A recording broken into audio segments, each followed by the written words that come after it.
what's up, everybody? True Boxing here. Thank you for coming back to Get Hit with the Truth. So today we're doing the recap from the Showtime April 9th triple header. That was all 154-pound action. As it, the main event was Lubin and Sebastian Fundora for the interim title. But the undercard was pretty good too. You had undefeated Mexico prospect Kelvin Sagado was taking on the consummate journeyman contender Bryant Perella.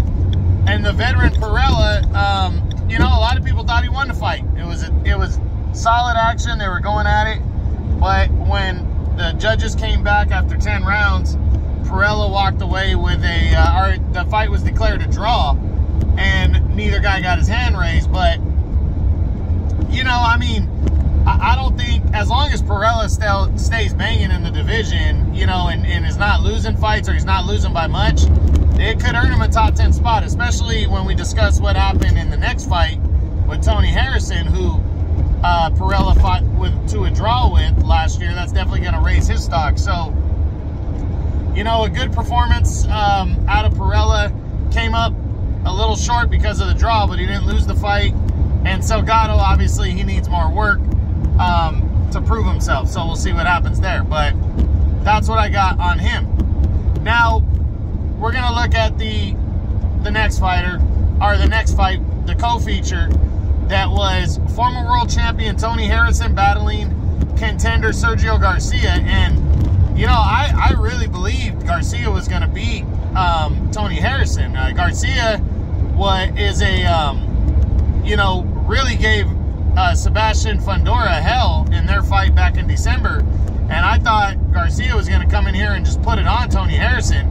But Tony Harrison, what a performance. He completely outboxed and outclassed Sergio Garcia over 10 rounds. Really, really dominated the action. Won a wide decision, unanimous, as he throws himself seriously back in the mix with that victory. I mean, he defeated him way more decisively than Sebastian Fundora did, and Fundora is going to be sitting pretty right at the top of the division. So, to be honest, I wouldn't be surprised if Tony Harrison in the second half of the year is competing against Sebastian Fundora for the WBC title. And I'll get into why once we discuss the main event. But Tony Harrison, my hat's off to him. Way to bounce back in a very serious way, and has put himself right back in the mix at 154 pounds. That's definitely going to get him back in the top 10 for sure. And it was just a very good performance. So we'll discuss his what's next week.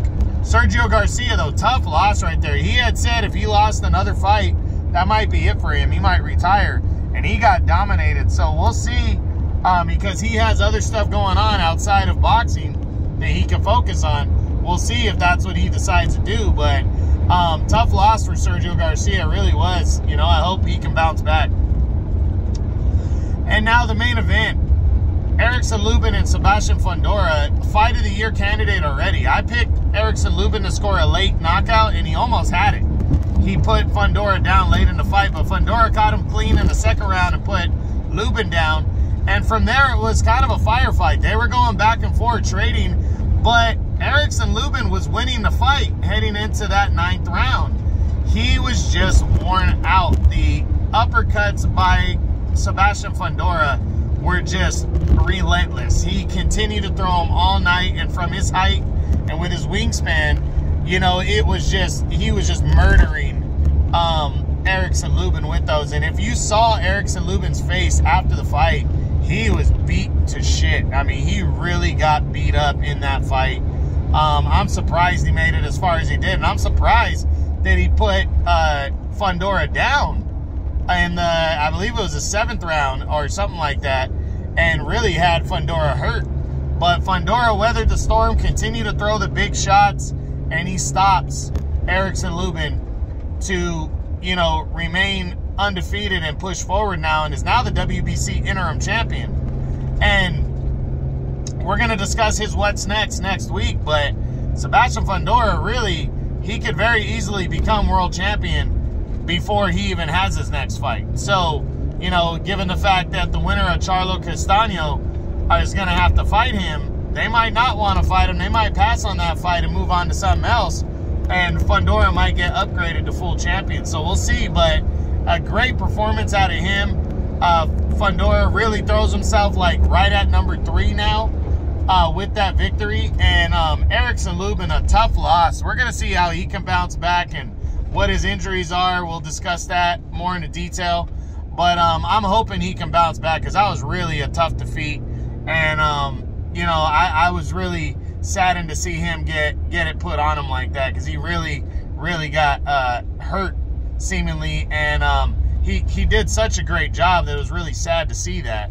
But you know, we'll see what happens moving forward and go from there for Erickson Lubin. Like I said, we'll discuss his what's next very soon next week. But yeah, really great fight there at 140 for the interim title, and I can't wait to see what happens next for both of these fighters. So we'll see. But that's it. That's what I got. I hope you guys enjoyed it. If you did, give me a thumbs up. Give me a, you know, smash the like button. Leave a comment. Subscribe to the channel. I appreciate any kind of support. And this is True Boxing. You've been here with the truth.